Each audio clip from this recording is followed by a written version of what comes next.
서울 한남동 윤석열 대통령 관저. 검은 전술복을 착용하고 헬멧을 쓴 채 허리까지 내려오는 긴 배낭을 맨 남성들이 4명씩 조를 이뤄 경내를 순찰합니다. 테러 등 유사시에 대비해 대통령 근접 경호를 맡는 대통령 경호처 소속 공격대응팀 CAT입니다. 배낭은 미국의 군 전술용품 업체의 소총 배낭과 유사한 형태입니다. 미국 오일 택티컬사의 라이플 캐리 케이스로 보이고요. 여기에는 통상 M4 계열의 소총과 탄창 기타 액세서리들을 안에 수납할 수 있습니다. 평소 공격 대응팀도 기관총과 여분의 탄약을 배낭에 보관한다는 게 전문가의 설명입니다.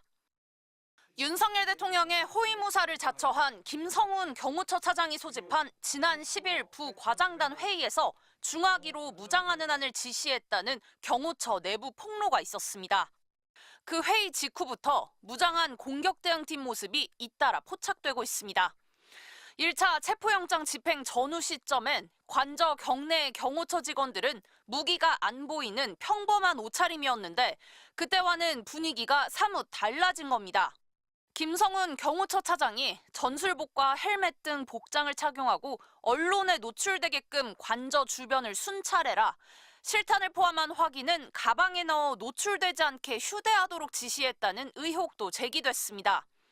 사실상 위력을 외부에 과시하려는 걸로 보이는데 경호처 관계자는 공격대응팀 요원들은 경호 대상자가 있는 곳엔 늘 있었던 것일 뿐 특별한 일이 아니라고 설명했습니다. MBC 뉴스 구승입니다. 경호처 직원들이 강경 대응하면 처벌받을 수 있다는 SNS 글을 올렸던 차성환 서울시립대 법학전문대학원 교수. 오늘은 서울 한남동 대통령 관저 앞을 직접 찾았습니다. 차 교수는 적법하게 발부된 체포영장 집행을 막으라는 상관명령은 따르지 않아도 문제없다고 재차 강조했습니다. 두려움을 버리시기 바랍니다. 위법함이 명백한 지시에는 복종할 의무가 없고 그에 따른 징계도 될 수 없습니다. 부당한 지시를 거부한다고 서면으로 써서 상관에게 제출하는 게 가장 안전하다며 서류 양식도 만들어봤습니다.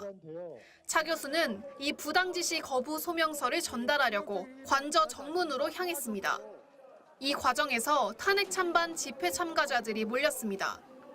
한 탄핵 반대 집회 참가자는 차 교수가 경호처에 전달하려 했던 서류 뭉치를 가로채 다시 집어던지기도 했습니다. 차 교수는 경호처 직원들을 향해 무기를 절대로 써서는 안 된다고 호소했습니다. 사전에 무기 사용 지침이 내려온 상황에서 작전이 진행된다면 가담한 경호처 직원 모두가 공범으로 엮인다는 겁니다. 총기를 단체로 사용하라는 지시를 받고 그에 동의해서 투입돼서 사용하는 경우에 이는 공동정범으로서 단 한 명의 일탈이 모두를 살인죄 또는 살인미수죄의 공동정범으로 만들 위험이 있습니다.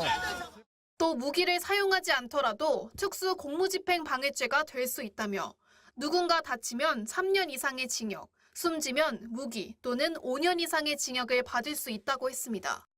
직접 때리지 않아도 스크럼을 짜서 부딪히는 몸싸움만으로도 처벌이 가능합니다. 절대 몸이 접촉되지 않도록 조심하시고.